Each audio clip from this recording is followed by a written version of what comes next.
his people. So, first of all, Jesus is nothing like Moses. Peace be upon them both. Why? Because Moses was an Israelite. Jesus technically is not. Moses had both parents. Jesus had only a mother. Jesus had no brothers. Moses had a brother. Many things, when you look at the life of Moses and Jesus, they are not identical, but rather they are, let's say, opposites.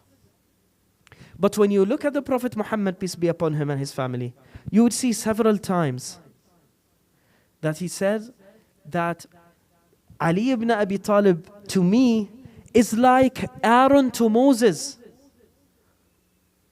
أنت مني بمنزلة هارون من موسى إلا أنه لا نبي بعدي. That is the only difference. So he's equally pious, he's equally, close to God, but still, there is only one faint difference between them. More than that, you would see that the verse says that he will be resurrected from his people. What does the Quran say? هو الذي بعث في الأميين رسولا منهم. The same wording that came in the New Testament is in the Quran also. In several places, not one. So basically, knowing the Prophet is not only respecting him, but learning from his commandments, because every Prophet links you to the next until you finish to the seal of the Prophet Muhammad, peace be upon him and his family. So he is the one to be the final. He is the one to complete the cycle. So this is what we should follow. I'll give you even some more things regarding this now, even though this is not the topic of my discussion, but I think this is very important. Did you know who came to the Prophet Jesus when he was born? Do you know, like the 4 wise men that they were saying, they were talking about them? These are people that know the prophecy. Even the Jews, they had a separate prophecy for Jesus, peace be upon him. And not only that, even the Prophet Muhammad. There is a narration, many narrations, I'll only mention one, in which one rabbi, Jewish rabbi, came to the Prophet Muhammad, peace be upon him and his family, and told him, "O Muhammad, show me the signs of prophecy. Ni adillat al-nubuwah." So he showed him his back. There is a seal, a mark, that shows that he is the final prophet. Alamatun bayna katifeh. And there were many other signs that he showed him. And then he said, "Ashhadu an la ilaha illallah wa anna Muhammadan Rasulullah sallallahu alayhi wa alihi. Allahumma salli ala Muhammadin wa ala Muhammad." Even more so, when you look at the people of Bahrain, Bahrain is not this small country. No. Bahrain used to be from southern Basra until northern Oman. So from Oman to Basra, all of this is called, Bahrain. It has Basra, parts of Kuwait, Ahsa, Mantiqa Sharqiyya, Rubu' Khali, Oman, Bahrain, which is, it was called Bahrain. So all of this was Bahrain. This was, a place that had a strong force of military, of finance, of culture. Why? It was the heart. You had India, and the other part you would have Babylon, Iraq. So, and also Rome, Byzantine, Armenia. So the way that connects them is Bahrain. Because if he would come, he would change the system. He would change the finance. Why do they take everything and give it to him? Oh, take this. Was that without proof? No. The narrations say, not the narrations, even before that, this area used to believe in Nestorian Christianity. What is Nestorian Christianity? There was a high priest called Mar Nestor. You may have heard about this name. You can Google him later on. Mar Nestor was an Eastern Christian priest. He did not believe in Trinity. This is why he was excommunicated on behalf of the papacy, Al-Baba, at that time. So the Christians did not like Mar Nestor, except for those in Bahrain, because he does not believe he is the mother of God. He does not believe that Jesus is the Son of God. He does not believe that God is three. Jesus is like we believe. Christians. So when the Prophet came, the ruler of Bahrain was called Al-Mundhir ibn Sawa al-Abdi. He was from Abd. Are called Abd. This person are from Abd Qais. Anyways, so they have sent him. I mean, the Prophet sent a message to Al-Mundhir. This message is still in Bahrain. You could visit, the Museum of Bahrain, and you would see a copy of it. It is still there. So he said, please come into religion or we will have to deal with you. So Al-Mundhir, like an embassy, sent ambassadors to the Prophet.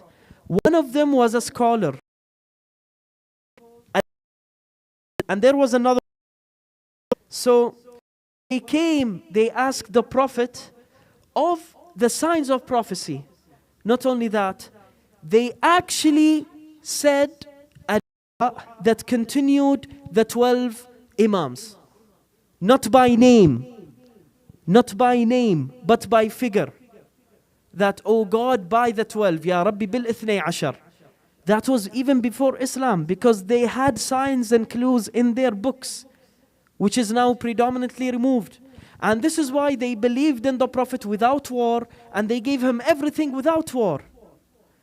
And after the Prophet, you know that the rule did not go to Ali ibn Abi Talib, and it should have, but it didn't. So Al-Bahrain stopped giving zakat. They're saying we will only give zakat to Ali ibn Abi Talib. And so they forged Ma'rakatul Radda. They said, oh, the people of Bahrain have left religion, we will go fight them. They did not leave religion, they stayed on the correct religion. And this is why they were fought. These are historical events. So this all we would not know if we don't know the Prophet himself. So it is very important to know the Prophets. Time is now approximately going to a finish, so I'm going to sum this up faster than I anticipated. But we need to believe in the virtues of Ahl al-Bayt. We need to believe also in Al-A'imma, all of them. And we need to also relinquish their enemies. You can't love Ahl al-Bayt at the same time love their enemies. So that is a core belief also. We need to also believe in what came truly from the Prophet. His narrations, his orders, jurisdiction, fatwa. This is the important thing. We need to believe in the thereafter. We need to believe in, like the torture and also the heavens that are in the graves and in the thereafter. So, a list of beliefs. If we believe in all of them, we are believers. If we don't, then not. And nobody would enter heaven except if he has the correct belief. So, this is the way that we are able to go to the heavens. And not only believing is the important thing, but acting per your belief is equally as important. I can't say that I am a believer of the Prophet Muhammad, peace be upon him, and his family, and then, for instance, when I see something that doesn't agree with my principles or agree with the correct fatwa, I would say it's okay, let's leave it be. No, that isn't correct. If you truly have the belief, you will enact it. Let's take this example. If I say that this is a fire, this isn't. But if I truly believe it was fire, I would not touch it, because it is contrary to my belief. If I truly believe it was fire, I would not go near it because it would burn me. So belief is something that shows in your actions. Not something that you utter with your tongue, because talk is cheap. If someone is speaking and he is saying something, that is so easy to come by. But actually having the faith, that is something else. I'll give you an example. In which you would see that the important belief is something that needs to be instilled in the heart and actions also. So, there is a story on behalf of Imam al-Hassan, peace be upon him. You know, many people say regarding Imam al-Hassan that Imam al-Hassan did not fight, and he should fight. People say this to the extent that they said, Assalamu alayka ya mudhill al-Muslimin, a'udhu billah. They said, oh, peace upon you, you have tarnished Islam. And they said that to Imam al-Hassan. Why? Because he did not go out with sword. And there are, until this day, like certain sections that say that they are Shiites. For example, Ismailites, Ismailiyah, they say that they believe in imams that fought with the sword. Not any imam. So they believe in Ali ibn Abi Talib, they believe, Salamullah alayhi, they believe in Al-Hussein, but they don't believe in the rest. They did not fight by sword. So that is a core belief that they have. So at that time they told him, why don't you fight? What did Imam al-Hassan say? Imam al-Hassan had Abu Basir next to him. Abu Basir, there are many people called Abu Basir. Why? Because Abu Basir is a title given to a person that is blind. You know, Arabs had this. You know, whenever there was something that they did not like mentioning, then they would make a title. For example, if someone was bitten by a snake, he has poison, they don't call him poisoned because they say it is a bad omen, like fa'al su'. They call him Salim. So a Salim is someone that actually has been bitten by a scorpion or, let's say, a serpent. And also, when you see the desert, they don't call it the desert or al-mamata. They call it al-mafaza. Al-mafaza is a place of winning. Who would win in a desert? Because they would say it is a dangerous place and we don't like referring to danger directly. We'll give it a title that is nice. Whoever gets out of the desert, then he will yafuz. So we will call it mafaza. He will be victorious. We'll call it the place of victory. So Abu Basir usually is someone that is blind. He does not see. That is why they call him Abu Basir. مثل تأدب ما يصير واحد أعمى تروح تقول له يا الأعمى تقول له يا البصير شوي مهذبة يعني هاي بالنسبة للعرب. So Al-Hassan Salamullah alayhi, he pointed to Al-Basir and he told him no, before that I forgot to tell you about this. So there was a Marwazi guy. Marwazi يعني من مرو يعني من خراسان يعني من إيران. There was some person that came from Khurasan and told the Imam al-Hassan, I have 100,000 swords waiting for you in Khurasan. If you stand with the sword, we will all be behind you. So Imam al-Hassan smiled and pointed to Abu Basir and told him, go enter to the kiln. A kiln is an oven. You know, they cook food in it, they do whatever in it, they put clay, etc. So they told him, go. So he told him, jump into the kiln. So he did. And Imam al-Hassan closed the kiln. And he kept, Imam al-Hassan, speaking to this guy from Persia, from Iran. He kept speaking with him. And that guy was sweating with fear. Like he was thinking about this guy is in the oven and we're just speaking to each other. But then, after a while, all the fire went off. The kiln was open. Abu Basir went out. He took his sandals. He shook them off the ash. And he wore them. So Imam al-Hassan told him, لديك 100,000 هل لديك واحد مثل هذا? You have 100,000. Do you have only one like this one? And he said, no, we don't. So don't be amazed that Imam al-Hussein went to war with 70 people because they were all like this. He chose them. They were chosen by God before al-Hussein. So similarly, in order for us to be true believers, we have to get into the kiln. We have to believe to the extent that there is no doubt in our heart. هذه الكلمة المختصرة اللي ألقيتها على أساس أن أختصر لأن أنا تجاوزت الوقت الظاهر. هذه الكلمة المختصرة مفادها وهدفها بأنه كثير منا يعتقد بأن المعتقدات مجرد لقلقة لسان. أنا مسلم، انتهى الموضوع. ها مسلم تفاطر اليوم شنو؟ لا والله أنا مسلم لكن ما أصوم. ها مسلم جاء وقت الأذان، لا والله ما أصلي. ها مسلم والله زكوات قاعد نجمع فترة العيد كذا، يقول لا والله ما أنطي. كانت شنو؟ يعني شنو من إسلام هذا يكون فيه الإنسان عندما ما يمارس معتقداته، عندما ما يمارس ديانته، عندما ما يكون في الحقيقة متمسك بدينه. الإنسان غير المتمسك بالدين الذي يدعي الإسلام أسوأ على الإسلام من 1000 كافر يحارب الإسلام، لأن هذا منك وفيك وجاي يطعن، منك وفيك وجاي يطعن. شفينا شرك. يعني هذا مشكلة مصيبة. يعني أنه تلاحظون كثير من النزاعات والصراعات في العالم الإسلامي مو بين مسلمين وغير مسلمين، لا، بين المسلمين فيما بعضهم.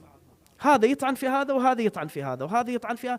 ما عندنا شغل، كأنه ولا عمل إلا أن واحد ملتفت على الثاني. بينما التدين الصحيح نخلي الله بين عيوننا، وكل ما غير الله يتساقط فقط.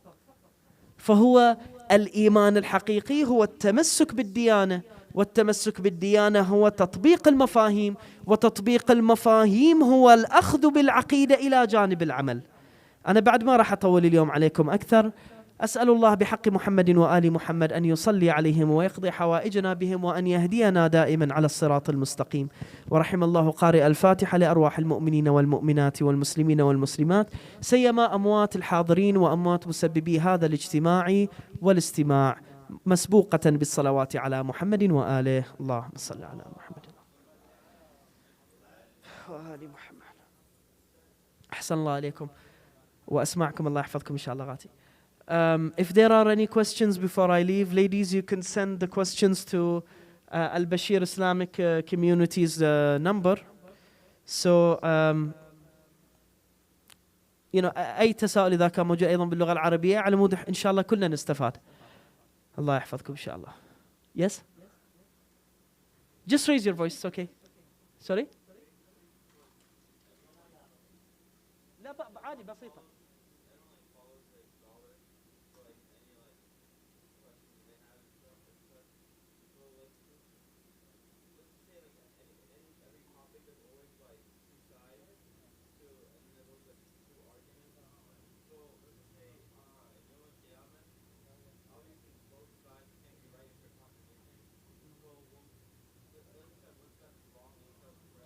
You're talking about Islamic section differences, like for example Shiite Sunnis, or like Shiites but people that follow Sayyid Sistani, Sayyid Shirazi, Sayyid, for example, like this?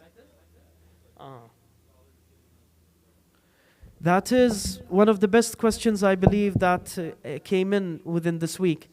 This question is a very logical one, and I've heard many times, but it is always important to repeat it.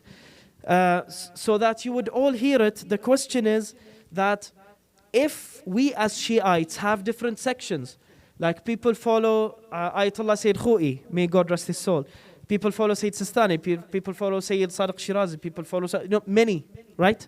Like I could now mention at least 12. So how could we all claim to be winners in the thereafter if we perform our worship acts differently? مثلا على سبيل المثال in Hajj you would feel many differences between this marja and this marja. This is why we have sheikhs to go with the caravan so that they could help us. So this we need to focus on two things. First of all, there is a difference between understanding Islam differently and understanding the evidence of fatwa differently. As Shiites, we generally understand Islam the same. We believe that هنالك معصومون, there are infallible people. We believe Ahl Bayt al-Nubuwah, these are the people to follow, etc. We share the same core beliefs, we do that. But when it comes to fatwa, it returns back to the issue of understanding the sources of fatwa, which are, let's say, Quran and the narrations. So each scholar would understand a different thing from the sources of fatwa.